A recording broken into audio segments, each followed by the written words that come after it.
Many things cause us to overeat. Rarely is it one singular thing that is causing you to consume too many calories in order to achieve your goal. It's a multifactorial approach. But is it an increase in portion and serving sizes that's contributing to the problem for you?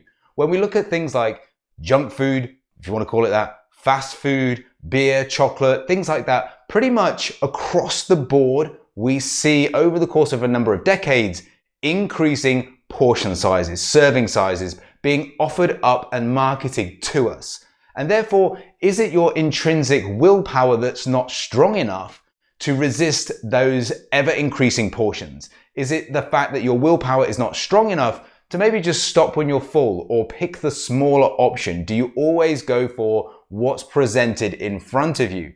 Because if you think about it, if we scroll back many, many decades, rarely did you have anything where you could supersize something. Now, I'm not getting at fast food restaurants. No food is good or bad. I'm just illustrating a point.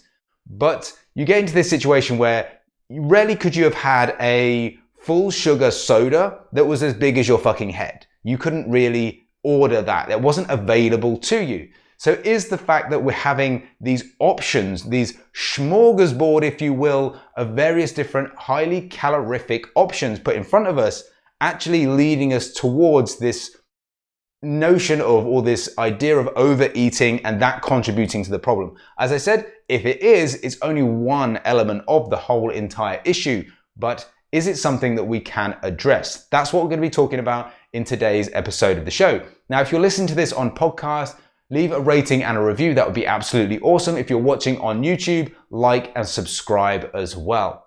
Now, when it comes to increases in portion size, it's not just things like fast food. If you look at beer, chocolate, all of these various different sorts of foods that you can have access to at any time, day of the year, these are increasing in portion sizes, sometimes up to 8 times what they were maybe a few decades ago. Now, while correlation doesn't equal causation, we do see that there is an increase over the course of the last few decades or so, that there is an increase in the number of calories being consumed by the population, and then also an increase in obesity. And like I said, correlation doesn't equal causation, but when you look at the whole entire breadth of evidence available, you can start to draw some logical assumptions that could start to direct your thinking.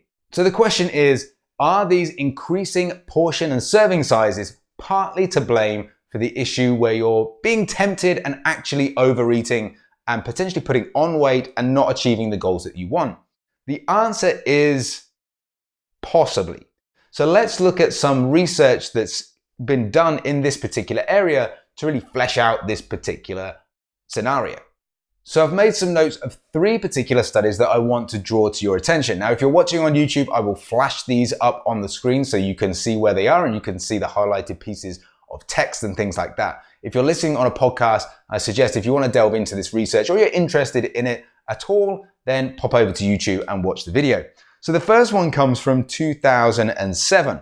Now, this is where 10 women, 13 men, over 2 periods of 11 days were given food and drink. So it's all provided for them. They weren't necessarily choosing whatever they wanted. It wasn't ad libitum, as we might say. But the difference between the first period and the second period was that portion sizes were increased by 50%. So the actual portions they were offered were increased quite significantly, and they were able to eat as much as they wanted. Now, even with that increase in portion size, there was no compensatory behaviors between either group. So they didn't say, well, okay, this portion size has increased, therefore, actually, I don't need to eat that much. I'm going to eat a little bit less. Nobody did that. Nobody had these sort of changes of habits and behaviors. What it actually led to was an increase in calorie consumption by on average 423 calories per day, which is quite significant. And again, if you relate that into a weight loss context, if you are trying to be in a calorie deficit, 423 calories is very, very significant. And even if you're trying to maintain, 423 calories is going to put you into quite a bit of a surplus. So you can see that just by having portions put in front of you of different sizes, you might be inclined to eat more. Now, this increase in portion sizes contributes to the energy excess. That energy excess contributes to excess body fat. But the interesting thing here is, of all the things that they were offered during this study, actual fruit and veg intake didn't really change in a statistically significant way. Therefore, again, so all of this stuff that they're eating is potentially just highly palatable, great tasting food. So maybe it's high calorie snack foods. It's maybe what you would class as junk foods or fast foods or things like that.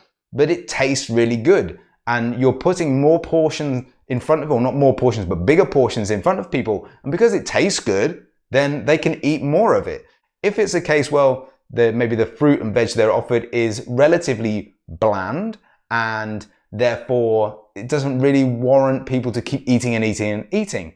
So you could theoretically say that if you were to manipulate what you ate, maybe that would help with the cases of overeating, if that's the case. Reducing and limiting the amount of highly palatable foods you have could be an advantage. So that's one study that kind of puts a tick in the box that actually portion sizes could be contributing to people over-consuming calories and overeating. Now, the second study, again, is by a similar group of people in 2004. They took 75 uni students and served them one of 4 sizes of various different like Subway style sandwiches. So they had a 6-inch, 8-inch, 10-inch, and a 12-inch. Fucking students to do anything for a free meal. Now, most of the group ate the entire 6-inch Subway. Let's call it a Subway. But that was different. We saw differences when it came to the 12-inch versus the 8-inch. No sexual jokes coming here. So women, when they were offered the 12-inch versus the 8-inch, had 12% more calories, so 74 calories in absolute terms. Men had 23% more calories, 186 calories in absolute terms. Now, the interesting thing is ratings of their feelings of hunger and fullness did not differ. So that even though they were eating more because they were offered more, it didn't actually materially change how full they felt. So they're effectively eating additional calories and not getting any benefit from increased satiation. So you could potentially say they're not necessarily wasted calories because there could be nutrients in those calories, but in terms of trying to eat more to feel full, it didn't actually have that effect. Now, this might not be much. You might not think that this is a big deal, like 74 calories in the grand scheme of things. You think, well, actually, that's not really a huge thing. But then you start to think about, well, how does that extrapolate over multiple meals throughout the day? So this was just lunch. But what if over the course of the day, we're always continuously being offered the larger portion sizes? The way that manufacturing companies produce the products is in larger portion sizes, potentially, and larger serving sizes. And therefore, are we being led down a route that leads us to overeat just because that's what's being put in front of us? And if you're not consciously thinking about these things, you're not maybe mindfully eating, you're not in tune with your hunger, and you're not willing to kind of stop when you feel that fullness, then potentially you are overeating because of these portion sizes that are being put out in front of you. So you could say, if portion sizes are bigger, if you're offered the bigger portion size and you take that, you're statistically likely to eat more. So bear that in mind when you're making selections at restaurants, or you're going to places like where you have sandwiches made, let's say Subway. I'm not sponsored by them in any way, stretch of the imagination. But let's say you went to Subway and you had the option of picking the 6-inch sub or the 12-inch sub. What it's saying here is that potentially that larger Subway sandwich, you're going to eat more. You're going to have more calories. That would probably make sense that you're going to do that. But in terms of feeling fullness, it's maybe not going to have a difference. Now, it will for some, it won't for others. Now, that's key because essentially you could get the taste that you want, that taste of that sandwich. If you think it tastes good, you can get that from the smaller portion size. And you can get a similar feeling of fullness from that smaller portion size. So think about these things when you're going to various different restaurants and fast food places and things like that, to think about the choices that you make more consciously. And the final study is from 2016 that looked at subjects eating mac and cheese. Yes, there is a mac and cheese study. So these groups of people had to choose from basically 3 sizes of meal. It's just basically mac and cheese, but in small, medium, and large format. Now, subsequently, after that, maybe the first round of eating and choosing, those portion sizes were increased. So small became a bit bigger, medium became a bit bigger, large became a bit bigger, but they were still labeled as small, medium, and large, despite those increases in how much there was there. Now, the subjects tended to still pick the same size that they had previously. So if in the previous round you picked medium, even though medium was now pretty much a large, you'd still pick medium and not necessarily the small, which was actually visually more like a medium. So people just tended to go through this, well, I always have medium, so I'm going to have medium, or I always have large, so I'm going to have large, regardless of what that actually means in terms of size. So again, you can start to translate this when you're out and about and ordering stuff. Think before you start to order, well, what does medium actually mean? Is that the same in all these different sorts of places that I'm eating at? Or is it a case that, fucking hell, that medium is massive? Is it a case that, you know, a guy has been labeling these and he thinks that something that is relatively small is ginormous? And, you know, you've got all these various different connotations that you might want to think about when it comes to your choices. Now, what was also interesting is when they went into that second phase where the portion sizes were increased, there was a 16% increase in calorie intake. So going up to like 661 calories from like 568. Now, again, that might not seem like much, but again, if you're in this situation where it's not just one meal, it's multiple meals, and it's not just eating out as well. You know, eating at home, if you offer yourself up on the plate a much, much bigger portion size, you are likely to eat more rather than having a smaller portion size where you would generally think you would eat less. So again, these are key things that you need to remember when both eating out, snacking, and eating at home. You've got to be more mindful of portion sizes. Now, here's a few take-home points that you might want to think about when you're in this kind of scenario of whether these larger portion sizes and serving sizes are really affecting you. So opting for that larger portion size might not make you feel fuller despite it having more calories. So if you're in a weight loss phase and you're trying to lose body fat, you're trying to maximize your feelings of fullness whilst keeping calories relatively low, then think about that scenario that not necessarily eating more of that calorific food is going to help you feel more hungry. Maybe opting for fruit and veg to sort of pack out or fill out that meal might be a better option.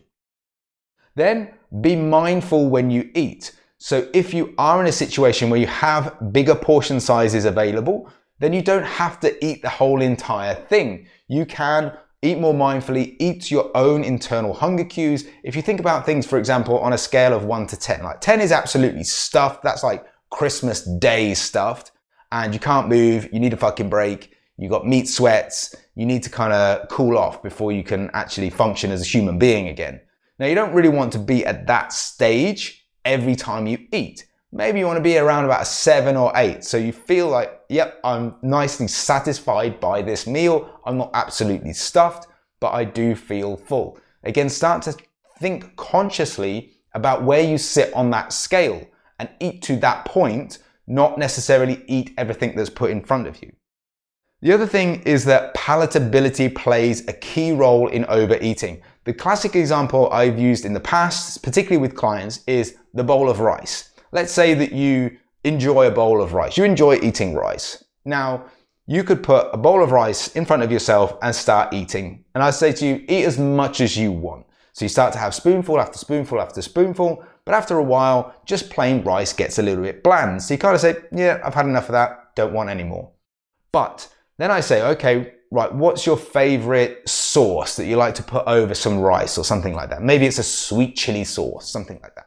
So we drizzle that all over the bowl of rice, get it nicely coated in there. Now I say, could you have a little bit more? You would probably say yes. And then you start to eat more because we've changed the taste. We've changed the palatability of that particular meal.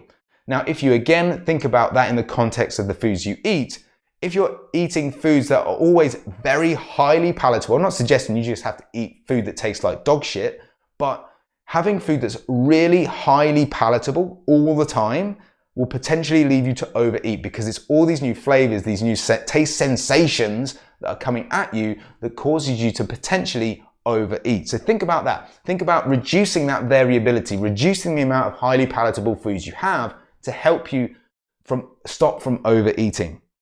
And then maybe opt for smaller portion sizes in the first instance, and then have more if you haven't reached that 7 or 8 scale on that feelings of fullness. You could start off with a smaller option, and then, okay, if you don't feel full, you've taken your 20 minutes to eat, you've been mindful, but you don't actually quite feel full, or maybe then add to it rather than start with, well, I'm gonna go for the extra super size, give me fucking a drink that's the size of a small newborn baby, and let's drink that, rather than maybe start small and then work up. So they would be the things that I would start to think about when it comes to trying to put some more control around portion sizes, around serving sizes, so that you can achieve the goals that you want to achieve. So hopefully you found this episode of the show useful. If you did, leave me a comment on the YouTube video, or maybe even visit me on Instagram, drop me a DM at iron_paradise_fitness. And as well, if you're a really nice human being, you can leave a donation to the podcast in the link in the show notes below. And when you do that, you can absolutely ask a question in your note and I will answer it as an episode on the podcast. Wouldn't that be awesome? But for now, all I'm going to say is thanks so much for listening. Thanks so much for watching. Keep living the lean life, and I'll see you for the next episode of the show.